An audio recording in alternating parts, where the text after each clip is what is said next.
Sou Maurício Medeiros, mentor, consultor criativo em design estratégico e autor do livro Árvore da Marca, Simplificando o Branding.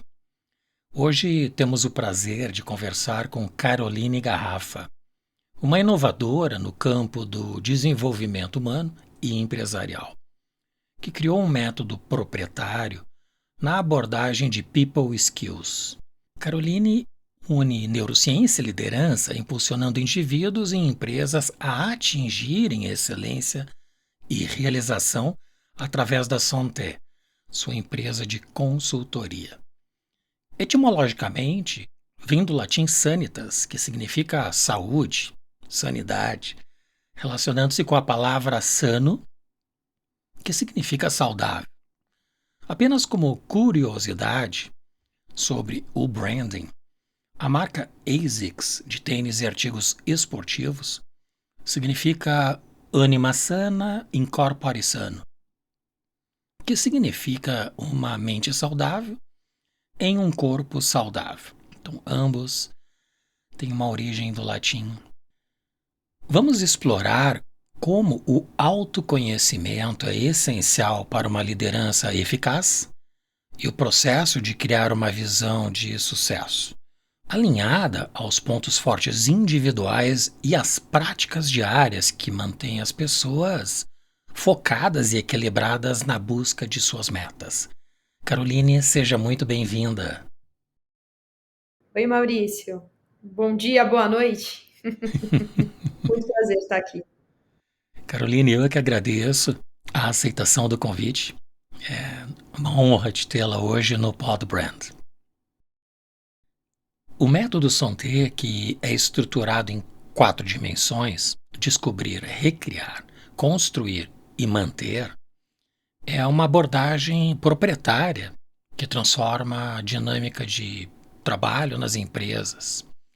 Ao enfatizar o autoconhecimento como base para a liderança reconstruir visões de sucesso com base em pontos fortes, superar resistências internas e externas, definição de objetivos e manter o foco e o equilíbrio na conquista de metas, o método redefine um novo caminho ao sucesso organizacional e pessoal. Então eu lhe pergunto: como você define autoconhecimento e de que maneira ele pode ser um catalisador para a liderança própria do indivíduo?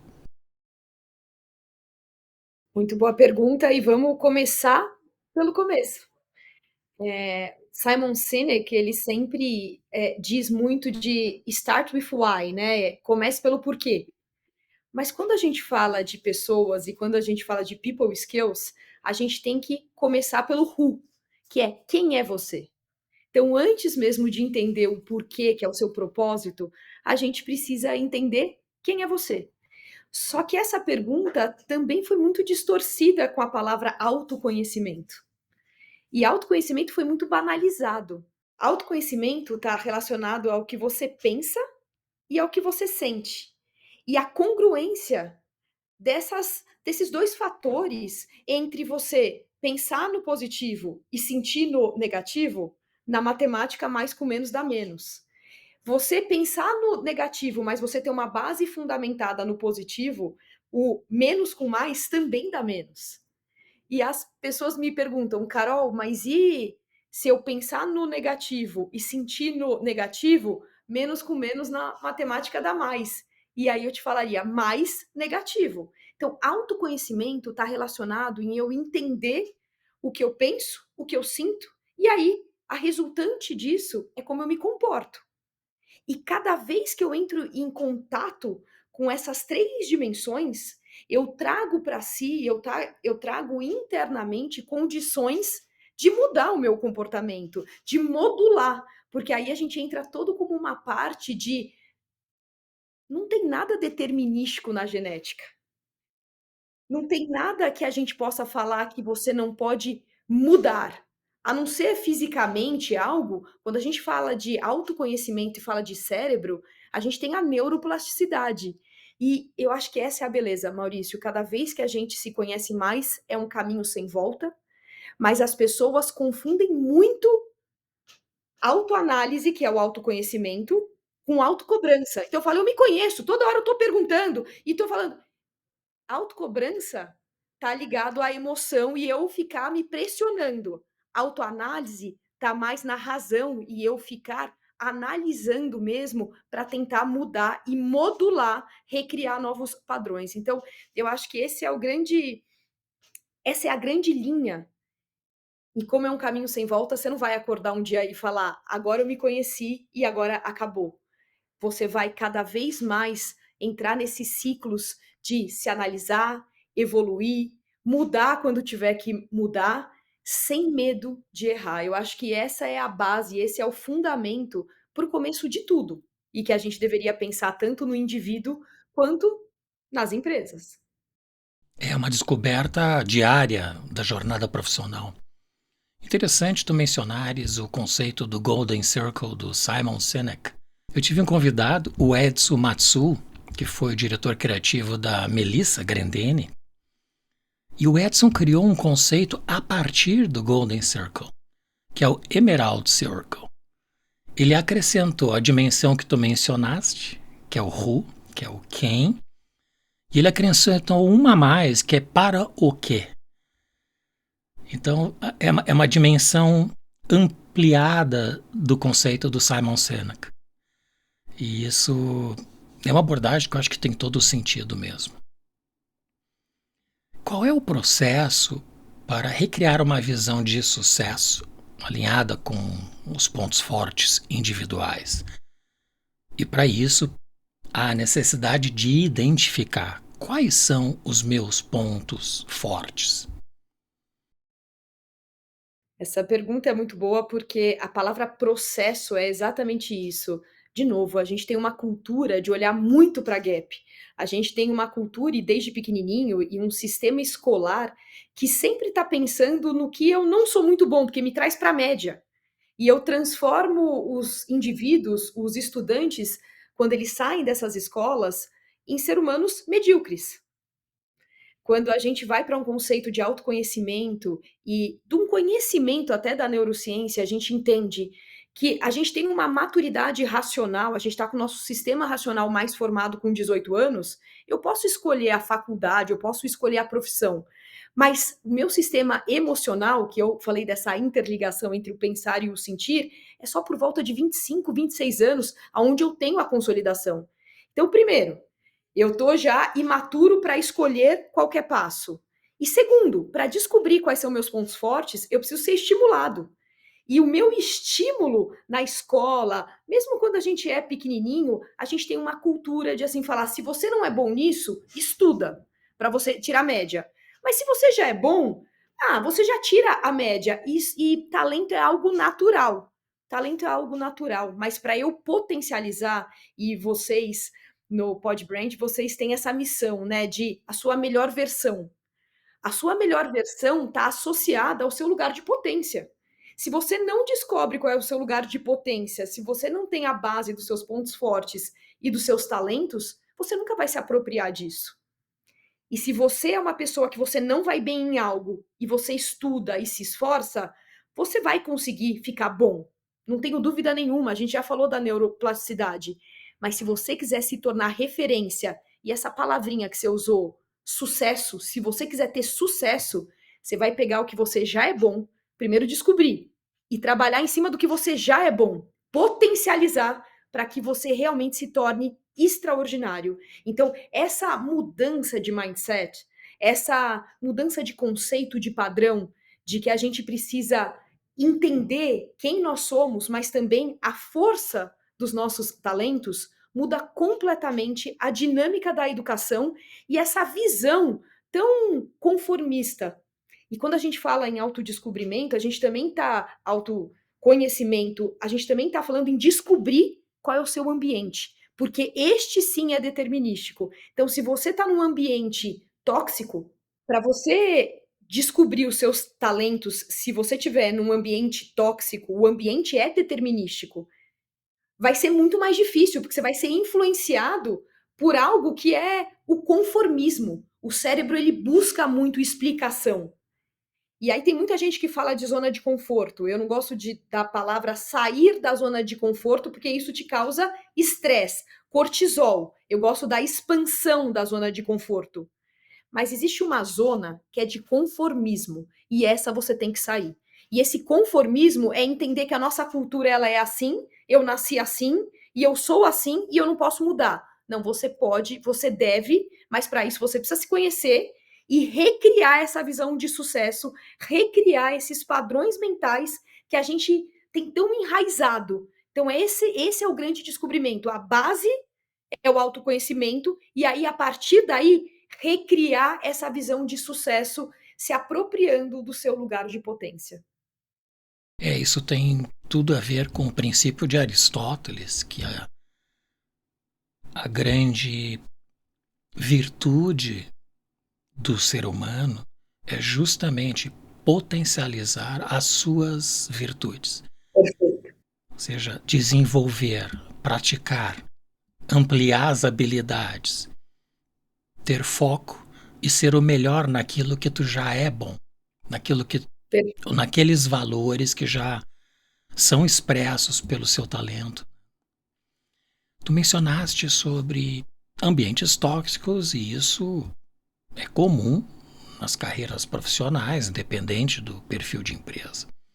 Quais são as técnicas mais eficazes para superar resistências internas e este ambiente tóxico ou relações tóxicas no ambiente de trabalho em direção aos objetivos definidos da nossa carreira? Vamos chamar essas resistências internas de sabotadores? Vamos chamar de crenças limitantes através dessa voz interior que muitas vezes ela quer nos proteger, ela não quer nos destruir, né? Então, acho que esse é o primeiro conceito que eu queria colocar aqui. A gente tem uma visão de autodestruição. A gente não quer se autodestruir, a gente quer se proteger. Mas quem se protege muito não cresce. Isso já está provado. E veio um Covid aí, veio toda uma pandemia, até para provar isso. A gente precisou se proteger. Só que a gente afetou uma economia inteira por conta dessa proteção e principalmente o nosso cérebro, que é social, ele foi afetado em graus ainda maiores. Porque eu preciso dessa convivência e eu preciso dessa troca. Porque quando a gente fala de talentos e eu ter o meu lugar de potência, é eu me apropriar. Mas quando eu falo de cérebro social, eu falo no complemento que eu preciso ter com outros talentos que eu não tenha. E aí as minhas resistências, elas deveriam ser supridas, primeiro pelos meus talentos. Quem iria, Maurício, para uma guerra pelado? Quem iria sem estratégia nenhuma e sem arma nenhuma? Nós vamos todos os dias. A gente não sabe quem nós somos, não sabemos a força do nosso talento e não usamos o outro como apoio. A gente muitas vezes usa o outro como ameaça. E aí a gente vai para uma batalha de resistência interna, de crenças que a gente cria desde pequenininho para nos proteger, mas que acabam limitando a gente e não fazem a gente chegar no nosso potencial. Existe uma falácia falando que a gente usa só 10% do cérebro. Não, a gente usa o cérebro inteiro, a gente tem conexões no cérebro inteiro, mas a gente não usa na máxima potencialidade. Então, essa é a nossa oportunidade de entender um pouco mais sobre sabotadores e aquela historinha, quem você está alimentando? O lobo mau ou o lobo ruim? De novo, o lobo ruim não quer te destruir, mas ele te limita. É o que você tem falado, o que sai da sua boca tem te nutrido ou tem te intoxicado? Você morreria com as suas palavras? Toda vez que você começar a prestar atenção, primeiro, em o que está por trás desse comportamento, dessa fala. Toda crença, todo comportamento tem uma crença que é adjacente, que é algo que você acredita. E essas resistências são provindas dessas crenças. Então, quando eu entro em contato com essas crenças, eu tenho o poder de tentar mudá-las. E aí, como que a gente faz isso diariamente? Primeiro, fazendo uma autoanálise. primeiro pensando um pouco, e aí a gente tem estratégias como uma meditação para você acalmar a mente, mas a gente pode falar de uma meditação que nem precisa ser eu parar, fechar os meus olhos. Imagina numa meditação que eu começo a ter de volta o contato com os meus sentidos primários. Eu começo a observar melhor as coisas, eu começo a sentir o cheiro das coisas melhor. A vida tá tão em piloto automático que eu tô esquecendo e eu tô fugindo um pouco até dessa essência, que é o primeiro filtro que eu tenho do mundo. E com isso faz com que eu fique distante do que eu vim fazer, do que eu posso fazer, qual que é a minha potencialidade. Então, acho que a estratégia, a melhor estratégia que eu posso falar é essa meditação associada ao dia a dia em tudo que eu for fazer. Eu realmente ter uma mente mais plena, eu focar naquilo que eu estou fazendo, mas se tiver a prática do diário de bordo ali, todo final de dia, eu falar um pouco o que aconteceu nesse dia, eu trazer um pouco quais foram as minhas dificuldades e o que eu faria de diferente, eu estou tirando da minha crença e estou trazendo para minha consciência e, portanto, na consciência e na razão, eu tenho o poder de transformar e de mudar e de minimizar. Porque como o cérebro busca por alternativas e por justificativas, cada vez que eu tenho uma crença, existe um radarzinho ligado que eu busco a explicação para eu reforçar essa crença. Então, se eu não faço esse processo de consciência, eu caio na armadilha de só reforçar e começar a falar, tá vendo? Eu não consigo mesmo. Tá vendo? Não era para mim. Ou preciso trabalhar, trabalhar, trabalhar e não posso descansar. Isso também é uma crença. Isso também a gente chama de sabotador, porque parece que isso não é uma resistência. Não, isso me dá poder.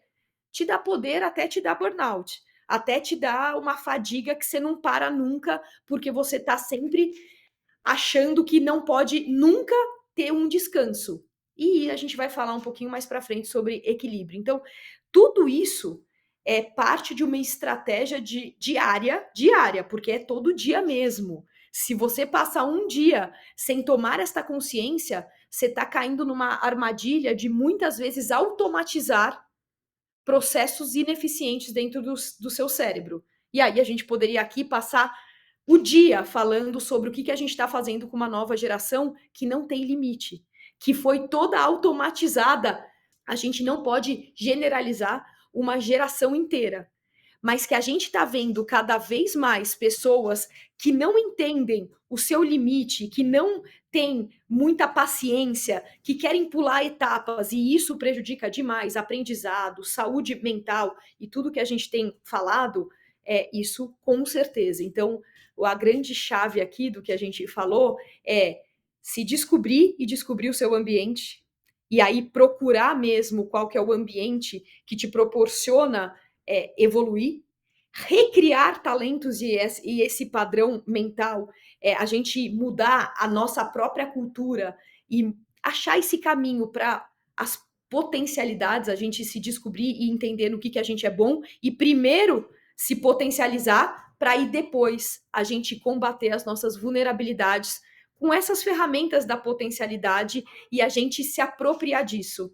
Porque a última coisa que eu quero falar é que muita gente acha que resistência interna, sabotador, é o ao contrário dos nossos pontos fortes e do nosso talento. E, na verdade, é uma linha bem tênue. É uma exacerbação do que eu faço bem. Então, exemplo, talento da organização. Se eu tenho esse talento, e infelizmente eu não tenho, mas se eu tenho esse talento, quando eu tenho a exacerbação disso, eu tenho uma pessoa metódica. Eu crio até uma caricatura de um perfeccionista. E isso vira sabotador. Eu acabo me fechando em cima de algo que eu perdi o equilíbrio. Então, tudo na vida é equilíbrio. Tudo. É muito boa a analogia que tu fizeste sobre ir para a guerra despreparado, sem os equipamentos, sem as condições psicológicas. E uma guerra podemos entender como os desafios diários e situações inesperadas que surgem a qualquer momento. E aí tu mencionaste nesta técnica de, vamos dizer, de reflexão diária, e que pode inclusive ser anotado, talvez como um exercício. Além desta técnica, o que mais você poderia recomendar para que as pessoas mantenham foco nas suas metas, sem perder o equilíbrio? Primeiro eu vou começar de trás para frente do que você falou, ter metas, ter objetivos. Muita gente está tão em piloto automático que acaba sendo engolido pelo dia a dia, que acaba realmente não tendo uma visão da onde quer chegar. Para eu entender aonde eu quero chegar, eu preciso saber aonde eu estou. Vamos fazer uma brincadeira aqui. Maurício, se eu precisasse de ajuda agora, eu te ligo e a gente está no Brasil. E eu te falo, Maurício, você pode me ajudar? Eu preciso chegar na Avenida Paulista. Você pode me ajudar? Claro, se eu souber a direção, certamente. Tá bom, então me ajuda. Como é que eu faço para chegar lá? Depende de onde você está. Perfeito. Então, mesmo que eu tenha esse pedido de ajuda e todos os dias o nosso cérebro tem esse pedido de ajuda. Aonde eu quero chegar? O que eu quero fazer? Mas sem um ponto de partida, primeiro que eu não chego. Então, quando a gente fala de equilíbrio e como é que a gente entende esse equilíbrio, a gente precisa saber qual é o ponto de partida desse equilíbrio. E aí a gente quebrar uma outra crença. Olha, a gente falando já de crenças limitantes. Equilíbrio para o cérebro não é balança. Equilíbrio para o cérebro não é 50-50. Porque se eu falar quanto tempo a gente passa trabalhando e quanto tempo a gente passa descansando, a gente já vai entender bastante que esse conceito ele é quebrado. Porque senão eu estaria atrás de algo que eu nunca vou ter. Quando a gente fala de equilíbrio para o cérebro, eu estou falando de um equilíbrio dinâmico. Eu estou falando de eu ter uma meta, de eu ter um plano para alcançá-la, mas eu fazer checkpoints diários, por isso que toda resposta é uma ligada à outra. Manter o equilíbrio é eu não perder a guarda, não é ficar em vigilância falando o que eu preciso fazer, o que é, porque isso é até um sabotador, que você fica mais ansioso. Mas eu adoro a frase que quem não mede não conhece. Quem não conhece, não controla. E quem não controla, não melhora. Então eu preciso ter um ponto de partida e começar a ter os meus checkpoints em cima da minha visão. Eu preciso ter um objetivo. E aí é muito legal falar de objetivo, porque esse é o indutor número 1 da dopamina. A gente fala que a dopamina é o nosso hormônio do prazer. Então, para a gente sentir felicidade, né? Ele tá entre o quarteto da felicidade e a gente precisa de uma liberação de dopamina. Verdade. Mas, na verdade, mesmo, ela é um hormônio da intencionalidade. Então, quando eu monto ou quando eu traço um objetivo e ele tá claro, só de eu pensar que eu posso alcançá-lo, eu ter a intenção de, eu estou fazendo essa liberação. Então, não basta só eu entender aonde eu tô, eu preciso saber aonde eu quero chegar e ter a intenção, ou seja, um plano de ação para eu conseguir executar fazendo esses checkpoints. É isso que eu falaria que é o principal meio da gente conseguir diariamente ter esta consciência e ter esse caminho para o sucesso. Perfeito. Como você mede e interpreta o nível de engajamento das equipes?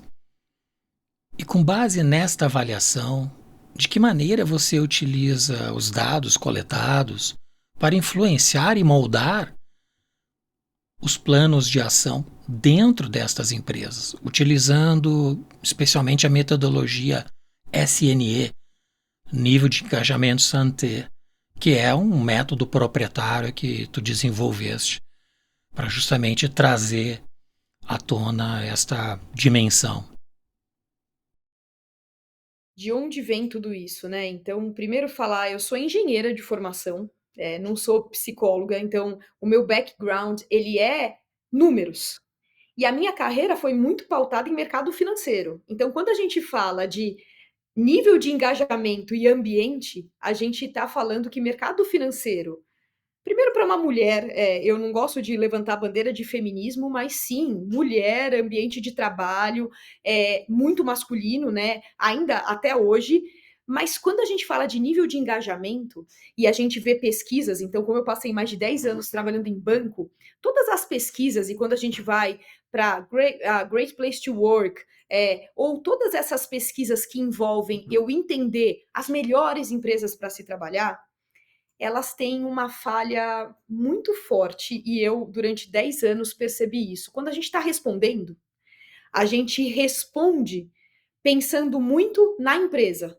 Então, eu estou me colocando muito como coadjuvante, porque eu estou tendo uma visão do que eu espero da empresa e o que a empresa está me dando.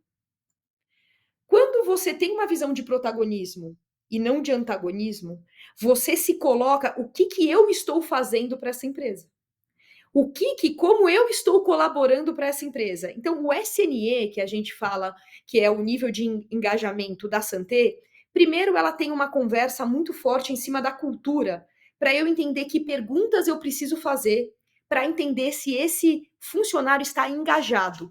E se ele está engajado, não é só o que ele espera da empresa, mas o que ele está contribuindo para essa empresa junto. Porque essa é a chave de sucesso. E tem um neuroeconomista, um americano, chamado Paul Zak. E ele fez uma pesquisa muito interessante relacionando confiança com alegria. E confiança com alegria tem muito a ver com o estudo da onde foi a minha base de pular de engenheira para especialista em neurociência. Porque quando você percebe que as pessoas não têm confiança nesse local de trabalho, de novo a gente volta para ambiente. Quando a gente percebe que as pessoas não veem propósito naquilo que elas estão fazendo, não é no que a empresa está só pedindo, é em como elas estão contribuindo, não tem uma correlação exata com a alegria e satisfação no trabalho. O R, que a gente chama de correlação, neste caso, quando existe, é 0,77. Isso significa, no 1, uma correlação absoluta. 0,77 é muito grande, então a gente deveria medir a indução. Eu falei de dopamina, né? Agora eu vou falar de ocitocina, que é a indução desse neurotransmissor, desse hormônio que mede as relações. As relações que eu tenho com os indivíduos, as relações que eu tenho com a empresa. E dá para eu induzir ocitocina se eu der um melhor direcionamento, se eu der um melhor propósito, se eu tiver uma escuta ativa no meu funcionário. Então, imagina eu como líder tentando fazer este engajamento e eu consigo medir isso até o ponto que eu dou autonomia e eu devolvo e a pessoa tem um direcionamento, mas ela consegue fazer o trabalho dela. Com essa correlação, o SNE, ele mede um pouco o protagonismo com base, claro, nas características de cada cultura, para a gente falar exatamente a diferença entre o que a empresa espera, de como a empresa está, mas principalmente como é que os funcionários, que são os grandes propulsores, né? Eles são os grandes. Que se seu funcionário está triste, como é que você vai vender um produto? Se o seu funcionário está desengajado, como é que é a produtividade em cima do seu serviço? E tem uma pesquisa do Google que mediu durante 2 anos qual eram os fatores de times de mais alta performance. E aí tem uma correlação exata com engajamento, claro. Mas o fator número 1 não era pegar o melhor cara de tecnologia, a pessoa melhor de comercial, a melhor pessoa de. Tipo, não eram pegar as grandes mentes de cada uma das áreas, como a gente tem muito pensando em Scrum, quando a gente pensa muito em métodos agiles e tal. Não era sobre isso. Era o fator número 1, era ter segurança psicológica. Então, quando a gente fala de nível de engajamento, a gente também tenta ver se essa empresa tem um ambiente com uma segurança psicológica propícia para que os indivíduos evoluam e para que eles se sintam parte. Então, essa é a grande mudança do SNE para qualquer pesquisa. E aí, em cima da metodologia de descobrir o seu ambiente, de entender quais são os talentos que estão envolvidos, de quais são os sabotadores e as gestões de crises para poder manter este ambiente de trabalho, a gente faz esse diagnóstico completo e muito assertivo, pensando nessas estatísticas e nessas correlações. O Paul Zek é sensacional. O estudo dele sobre o hormônio da confiança, né, que é a excitocina, que resultou num livro maravilhoso. É muito verdadeiro isso, eu diria até que é muito negligenciado dentro das empresas, inclusive para as áreas de recursos humanos, que deveriam criar mais esforço de formação de líderes, de gerentes, de diretores, level C nas grandes corporações, e fazer com que estes líderes estimulem isso, a ocitocina, nas equipes e, enfim, que acaba resultando numa empresa coesa, com resultados através da harmonia. Perfeito. Entrando na questão da cultura organizacional. Os 8 estilos da cultura organizacional da Harvard Business Review, que incluem resultados, autoridade, segurança, ordem, cuidado, propósito, aprendizado e desfrute. Eles descrevem bem as maneiras pelas quais as empresas operam e se comportam internamente. O SOC, que significa One Culture ou uma cultura, é um diagnóstico que utiliza esses estilos para avaliar e desenvolver a cultura de uma organização alinhada à sua estratégia. Com isso em mente, como você aplica os 8 estilos de cultura da Harvard Business Review, um diagnóstico SOC, para desenvolver estratégias de liderança mais eficazes? Essa pergunta é muito interessante, porque eu acho que o nosso grande próximo passo é realmente cair as fichas, a gente ter os insights, que a empresa é um reflexo das pessoas que estão nessa empresa. Parece óbvio, mas a gente ainda não se deu conta. Toda vez que eu dou uma palestra, aconteceu no último final de semana, quando eu falei sobre autoconhecimento, mas mais do que falar, né, 70% precisa ser prático, então eu peço licença para entrar na cabeça das pessoas ali da plateia, para a gente fazer um autoconhecimento ali na prática. E quando as pessoas elas unlock, né, elas abrem a cabeça mesmo, e é tudo que vem delas, a pergunta foi: "Carol, como é que eu levo isso para a empresa?". Porque se as pessoas percebessem isso, a gente estaria um passo à frente. E quando a gente fala de cultura de empresa, a gente está falando também de diagnóstico, a gente está falando de cultura do país, a gente está falando de cultura de como que a gente nasceu nas nossas casas. Então, eu estou no Brasil, estou em São Paulo, você está em Bangkok, você está na Tailândia. As culturas são diferentes.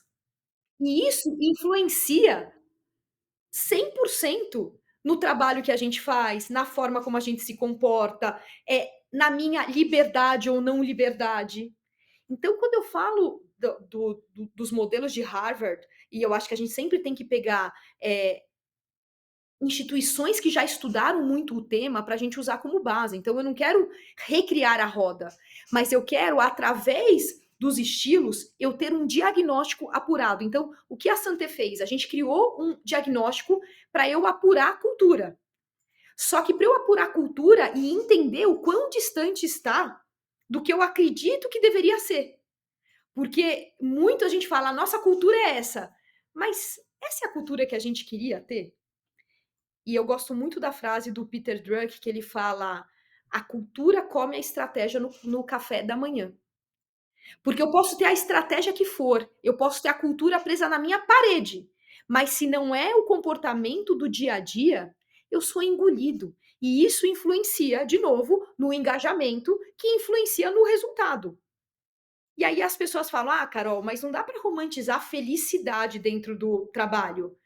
Pois é, a gente acabou de falar de Prozac. A gente acabou de falar sobre Prozac, da confiança, da base da ocitocina ali, que gera alegria, felicidade. E quanto mais felicidade, maior engajamento. Então, como que a gente não vai correlacionar todas essas coisas? E aí, pensando na pesquisa que eu tive a oportunidade de fazer, que foi exatamente na transição da engenharia para a especialização de neurociência, quando eu comecei a me conhecer, Maurício, e a me conhecer de verdade, foi depois de tomar um solavanco. O que é um solavanco? Às vezes a vida, você está no piloto automático, você toma um tranco que a vida te para. E eu perdi meu pai, mas eu estava numa carreira de muita ascendência, de muito sucesso. Estava em pleno voo dentro do banco, já tinha um cargo de liderança, ganhava bônus muito altos, e eu pensei, mas espera, o que é trabalho? O que é propósito? Isso tá de acordo com os meus valores? Depois que eu perdi meu pai, eu precisei desse chacoalhão para parar para pensar o que é a vida e o que era a felicidade. E quando eu olhei ao meu redor, eu falei: essa é a cultura e esse é o ambiente aonde eu quero estar. Olha a cultura, ambiente, autoconhecimento, tudo entrando. E eu acredito muito nisso, que o que você não sentiu, o que você não viveu, o que você não experimentou, você não pode ensinar, você não pode falar sobre. Tem muita gente que está confundindo informação que está muito disponível e está muito rasa com conhecimento, que é uma coisa muito mais profunda e conhecimento exige experiência. Exige experiência. E quando eu passei por isso, foi quando me deu essa sensação de tem algo faltando. E eu comecei a questionar que as pessoas ao meu redor estavam em piloto automático. E que eu também estava. E eu não tinha percebido isso. Então, quando eu fui para a França, e é da onde vem o nome da empresa, que é o Santé, quando eu fui estudar e fiz essa minha pausa, que em vez de falar de um sabático, que eu vou pensar no que eu quero, não, eu já sabia o que eu queria descobrir o que era felicidade, o que era sucesso e qual era o tal do meu propósito, que muita gente também distorce essa palavra de propósito. Então, eu fui fazer a pausa, mas em estudo. Então, eu fui estudar comportamento humano em Lyon, junto com matérias de liderança. Quando eu fiz a pausa, e é por isso que eu falo da importância da autoanálise, indo para a faculdade andando e pensando, refletindo, analisando, me caiu o grande insight da minha vida, que minha vida não eram números como a engenharia tinha me dado, eram pessoas com resultado, o que mudava completamente a minha equação. Eram pessoas primeiro, por isso que dava tão certo no banco. Não é que eu tinha o talento do mercado financeiro, eu tinha talento com as pessoas que desenvolviam isso. Eu falei, que interessante. E eu li bastante livros sobre felicidade, a gente até pode indicar alguns daqui a pouco, mas principalmente eu percebi que eu não ia descobrir na teoria do livro, que eu precisava pegar o livro e ir para a prática. Então eu tirei uma licença do banco, fui fazer todo esse meu MBA fora, em Lyon, na França. Chegando lá, eu percebi que aquilo não seria suficiente na teoria e eu comprei uma passagem e dei a volta no mundo. Fui para Tailândia, fui para Bangkok, perguntando o que é felicidade para você. E através desta pesquisa ao redor do mundo, foi aonde veio a inspiração do método Santé. Porque apesar da pergunta ser muito ampla e todo mundo, em primeira vista, pensar que a felicidade é algo muito individual e cada um tem a sua, é algo que eu descobri um padrão. Então, eu queria fazer ao vivo aqui, se você me permitir, e te perguntar: o que é felicidade para você, Maurício? É um desafio constante. Eu tive um episódio com a Sandra Teschner, uma querida amiga, especializada em felicidade, cujo título foi O Design da Felicidade. E abordamos o episódio inteiro sobre este tema. A felicidade, da forma com que eu interpreto, é quando o meu dia ele se ilumina do jeito que eu esperava que fosse. de um ponto de vista mais introspecto, é quando a alma toca o ser, o racional, a matéria. É a combinação entre essência e forma. Enfim, a felicidade para mim não é um momento isolado, uma ocorrência. É um estado de espírito que nem sempre ocorre, mas é quando a gente se sente em plena potência, usando um termo que tu utilizaste, que inclusive é uma tese que o professor Clóvis de Barros Filho utiliza, que a felicidade é quando exercemos o máximo de potência num dado instante. E ainda que a gente gostaria que aquele instante não acabasse. Perfeito. Resumindo, incluindo alguns aspectos da filosofia, é desta forma com que eu encaro. Perfeito, perfeito. E acho que você pegou na essência. E o que as pessoas me respondiam ao longo dessa jornada tem muito a ver com alguns pontos abordados, porque cada um tinha uma definição, mas quando eu perguntava, então me fale um momento onde você foi feliz, já que não são só momentos, mas quando você traz para sua memória, o que você pode chamar então desse estado de espírito da felicidade? E ninguém trazia momentos sozinhos, momentos mesmo assim, falar, deixa eu lembrar dos últimos tal. Sempre tinha o ser amado e amar, então felicidade está correlacionada em eu gostar de quem eu sou, eu ter o toque na minha essência mesmo, mas eu também amar o próximo, eu também devolver ao próximo. Tem a ver com ser ouvido, porque não basta eu fazer parte de uma empresa, eu as pessoas até gostarem de mim nessa empresa, mas eu não me senti ouvido. E dentro de casa também tem muita gente que tem uma família boa, mas não se sente pertencente dela, se acha muito descolado. Então, o senso de pertencimento também é um segundo critério da felicidade, que eu traduzi em ser ouvido. Porque quando a gente vai para dentro de uma empresa, e a gente falou disso, a parte de o como eu contribuo é se eu sou escutado, se alguém realmente deu relevância para aquilo que eu falei e colocou em prática. Então, ser amado, ser ouvido e poder errar. A gente está numa cultura, infelizmente, que a gente não admite o erro e que a gente quer pular etapas e a gente tira a vulnerabilidade do jogo, porque eu preciso ser bom, eu preciso ser perfeito, eu preciso acertar rápido.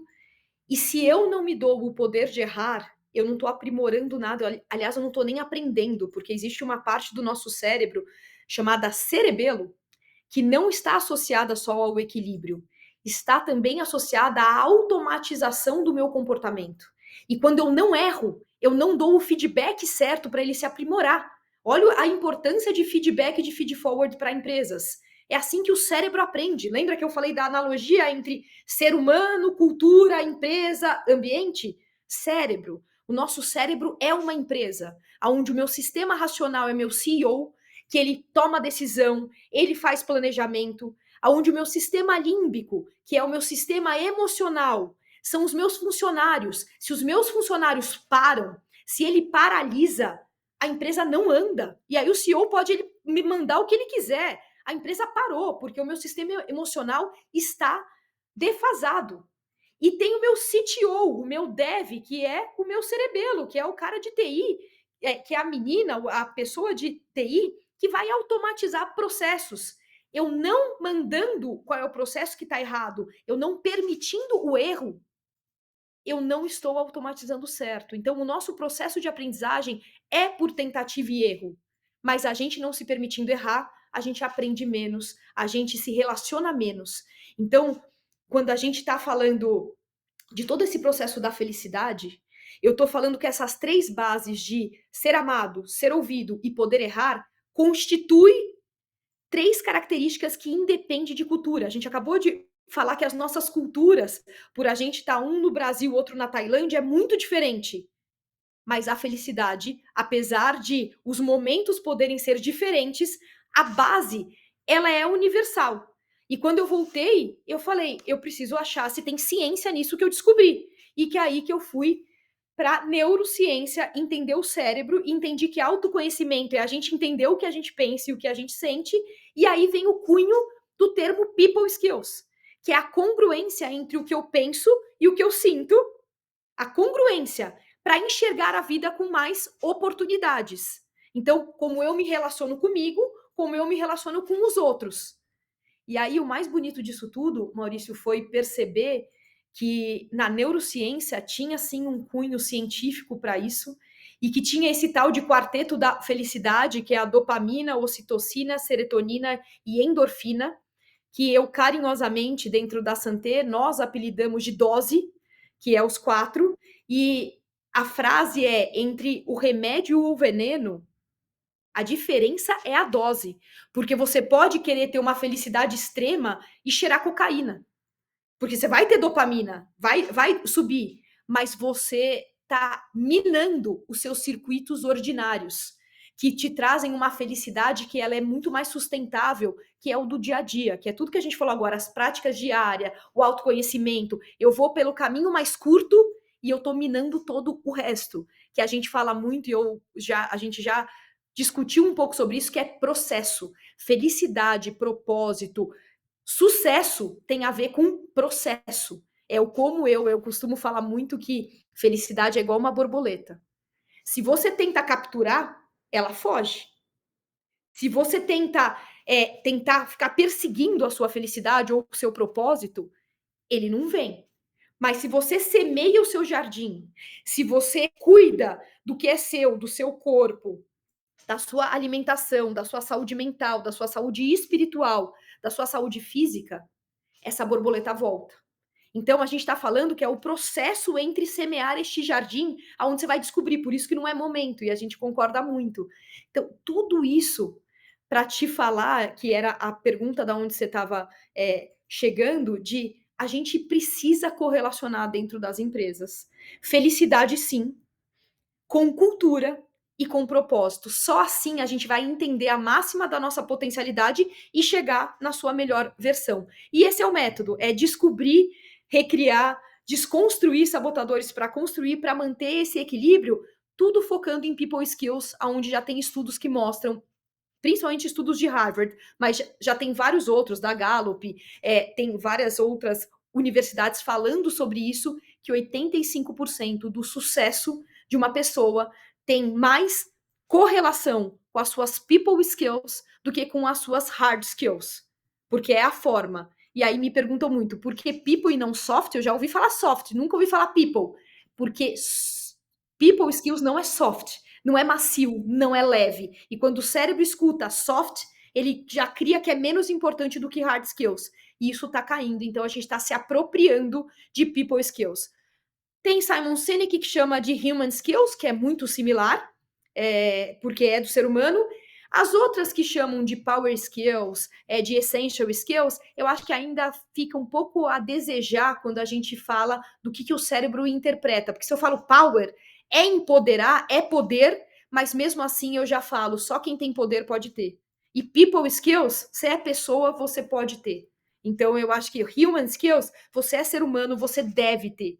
Então é por isso que a gente está cunhando o termo e por isso que a gente está falando. Eu te falei um monte de coisa aqui, mas só para entender a história e o embasamento desse método único.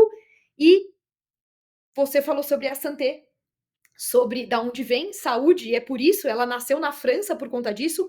Tudo tem que ter significado, dê significado para suas coisas. Dê significado para tudo o que você faz. E a Santé, além de ser saúde, e a gente pensar em sanidade, saúde mental, física, e toda a parte espiritual, que é um tripé mesmo, saúde também significa, igual a português, brinde. E a gente precisa conseguir celebrar as nossas vitórias, a gente precisa conseguir ter a pausa para refletir, mas também a pausa para a gente celebrar e para a gente falar, eu conquistei isso. O cérebro gosta desses momentos, que é assim que ele evolui. Agora eu já conquistei, qual é o próximo? Esse é um tema maravilhoso, merece um episódio inteiro apenas sobre a questão do propósito, que é um desafio que todo mundo deveria buscar a resposta, que eu chamo de arqueologia ontológica, que no português profundo seria uma garimpagem dentro da gente mesmo. Quando eu fiz uma avaliação mais detalhada sobre a minha jornada até um dado momento da minha vida, eu identifiquei o meu propósito. O Podbrand é resultado da missão que eu estabeleci a partir deste propósito. E eu escrevi um livro que se chama Árvore da Marca, e lá eu descrevo inclusive essa passagem, que foi a descoberta do meu propósito e que resultou na minha missão e na minha visão. E o meu propósito é ter uma vida próspera e harmoniosa em busca do conhecimento e significado. Exatamente isso que tu falaste. E que resultou na minha missão, que é a forma com que eu entrego esse propósito para a minha própria vida, que é ajudar as pessoas a alcançarem sua melhor versão, que passou a ser o propósito do Podbrand. E foi exatamente fazendo esse exercício que eu identifiquei o porquê esse propósito é aquilo que me torna realizado na vida. Porque todos os momentos que eu senti esta potência que eu mencionei, fazendo a relação com a felicidade, foi exatamente quando eu estava aprendendo, adquirindo conhecimento e entendendo o significado de todas as coisas. Maravilha, quem sabe a gente faz um episódio no futuro especificamente sobre esse tema, será uma alegria. Perfeito. Carolina, entramos agora no Pinga Fogo. São 3 perguntas que eu faço a todos os convidados. Quais são as virtudes do empreendedor de sucesso? Gostei porque já são virtudes, né? Eu acho que são várias e quando a gente fala de virtudes, a gente tem que falar que a pessoa, ela tem as próprias, mas eu falaria que como número um, se ele já tem sucesso, que é um empreendedor de sucesso, ele já tem uma certa liberdade.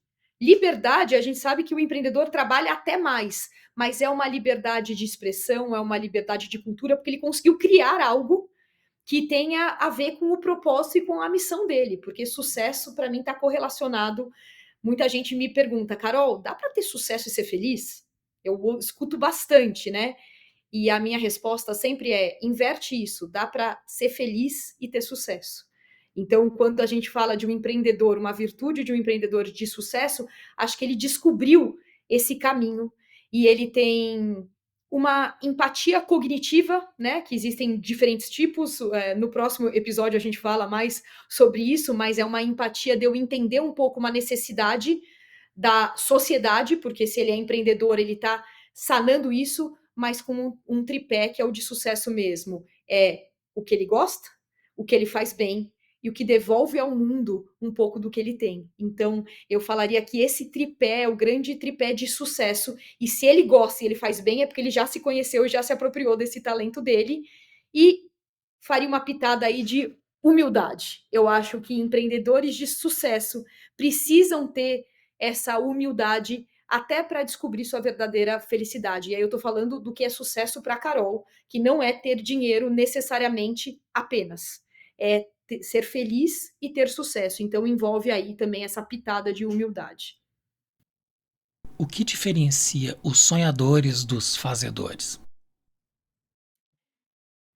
Fracasso é um estado de espírito, sucesso é um estado de ação. Ação. É muito bom sonhar. Tem que sonhar. Acho que tudo começa no sonho, mas não termina na ação. A ação é o meio para você conquistar o sucesso que a gente estava falando ali. Então, eu acho que não é nenhuma diferenciação, é a ordem das coisas. Eu sonho, depois eu faço acontecer. Se eu não tenho a ação, eu não tenho sucesso. Então, é quase que prioritário a gente colocar nessa equação o sonhar. Não acho ruim sonhar, mas eu preciso transformar o sonho em meta. Sonho sem ser meta, ele é só um sonho, ele fica. Lembra que eu falei das métricas de conhecimento e tal? Quem sonha, e aí vou falar mais uma frase que me impacta muito, que a gente se baseia muito no Descubra. Quem olha para fora sonha, Quem olha para dentro desperta. De novo, a gente vai voltar para o autoconhecimento. Então, essa é a diferença entre os dois, que nem é uma diferença, é só uma continuidade. E a última, o que é design? Design, essa palavra, eu acho ela muito boa, porque design, muita gente fala: qual que é o design disso? Eu associaria criatividade com utilidade e usabilidade. Se eu pegar essas 3 palavrinhas juntas, independente se é um desenho, se é uma arte, se é uma ideia, se é uma reestruturação do meu cérebro. Eu consigo expandir. Então, design para mim é uma expansão ligado à criatividade, usabilidade e utilidade. Perfeito. Entramos agora em uma das nossas sessões mais apreciadas, que é a indicação de leituras. Quais livros impactaram a sua trajetória? Falar de impactar a trajetória, eu sempre vou começar com o meu livro base, que é a Bíblia. Não tem como eu não falar da Bíblia, sendo que ela é muito atual, apesar, mas eu não vou recomendar a ler, porque quem nunca leu, fala assim: lê a Bíblia, é até estranho, né? Então eu vou começar indicando Um Mês para Viver. E por que eu vou indicar Um Mês para Viver pensando um pouco nesse cunho que é uma base mais espiritual? Porque se a gente entender que a gente é finito, a gente começa a dar valor e o grau de prioridade muda. E muita gente fala: não, mas não quero nem pensar sobre isso, porque se eu pensar nisso, isso já me causa pavor. E eu gostaria de te falar que ainda bem que a gente é finito, porque se a gente fosse infinito, a gente estaria ainda numa situação ainda pior. A gente sendo finito, já não está tão bom o mundo. Imagina a gente sendo infinito aqui. Então é interessante ganhar esta consciência. Então esse é o primeiro, Um Mês para Viver. O segundo, Biologia da Crença, que explica bastante sobre ambiente. Eu falei aqui muito sobre o quanto o ambiente é determinístico. E ele explica bastante da onde vem isso, o estudo ali do genoma, que foi muito estudado, gastado bilhões de dólares, e chegou-se à conclusão que não é determinístico, que não é a genética, é o ambiente. Então, Biologia da Crença é um livro para quem gosta de falar sobre crença, que é limitante e tal. Um livro técnico, mas muito bom, muito bom. E eu não podia deixar de indicar o Trust Factor, que é do é do Bruce Lipton, a Biologia da Crença, Bruce Lipton, e o Trust Factor, que é do Paul Zek, que eu citei ele algumas vezes aqui, então nada mais justo do que falar para as pessoas se aprofundarem, porque levar isso para dentro de empresas, óbvio que com ajuda, óbvio que com diagnósticos apurados, mas para entender o quanto a confiança ligada a propósito traz a felicidade, que gera engajamento e, por consequência, traz resultado. E o livro, eu vou falar 4, tá? Posso falar mais um? Claro, à vontade. Quanto mais, melhor. Lugar de Potência, do, vamos falar de um brasileiro, né? O Ricardo Basaglia, presidente da Michael Page, e eu tô no QR Code dele dentro do livro, né? O meu livro está em processo de criação, a gente está fazendo a última revisão, mas ali eu consigo dar uma pitada. Mas por que o lugar de potência? Porque a gente também falou bastante aqui qual que é o seu lugar de potência, qual que é a sua melhor versão, e quando a gente descobre isso, a gente tem um caminho muito mais amplo para a felicidade e para as conquistas que a gente quer ter. E o Basaglia, como presidente da Michael Page, entrevistou mais de 10 mil pessoas e traz ali o lugar de potência dessas pessoas. Uma visão mais hard skills do que people skills, é hard skills das people's skills, mas que traz muito conhecimento e empoderamento. Então já está como best-seller aqui e eu indico para todos vocês. Excelente lista de E vou ler o recomendações. seu, porque eu quero indicar no próximo. Muito bem. Sobre qual tema será o teu livro? O meu livro, ele vai contar um pouco dessa trajetória do De Volta ao Mundo e da pesquisa, para se apropriar aí do método, né? E a gente fala muito sobre propósito, felicidade, mas como esse processo que não é alvo, que as pessoas confundem. Então, o título ainda está sendo discutido, exatamente porque perguntar o que é felicidade para você, que é o objetivo do meu estudo, seria chover no molhado, porque já tem muita gente falando. Então a gente está tentando trazer alguma coisa muito específica de people skills para a gente se aprofundar e para a gente se apropriar disso.